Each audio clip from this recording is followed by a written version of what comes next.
fantastic, baby. Cik, aku tengok muka dia dengan kau ni dekat sama dah. Sama kan? Tapi rambut je lain. Kalau rambut aku sama dengan dia masa biji bukan nak kata lah. Tapi aku nak tanya lah. Aku nak colour rambut boleh ke? Warna rambut?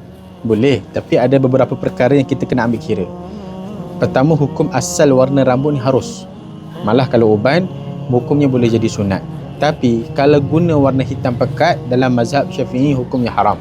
Dan kena ingat, niat untuk mewarnakan rambut ni bukan dengan tujuan meniru orang kafir. Kedua, pewarna tu pula mestilah daripada bahan yang suci dan tak menghalang air sampai ke rambut, supaya air wuduk dengan mandi wajib kita sah. Dan yang ketiga, untuk wanita yang dah berkahwin, kenalah minta izin suami dan niat untuk berhias ni pada suami, sebab rambut tu aurat. Dan yang keempat, untuk lelaki pula, warna rambut tu biarlah ikut kebiasaan setempat. Elak warna yang pelik-pelik yang boleh timbulkan fitnah.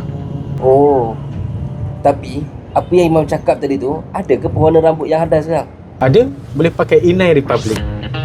Produk ni ada serum certified, telus air, diluluskan ke KM, bebas bahan kimia berbahaya dan 100% halal. Jadi memang selamat untuk digunakan. Kalau nak bagi rambut nampak hitam semula jadi, boleh cuba warna Coco Black. Dia bukan 100% hitam, tapi ada campuran 10% warna koko. Hasilnya nampak natural, lembut dan tak jatuh dalam kategori hitam pekat yang dilarang tu.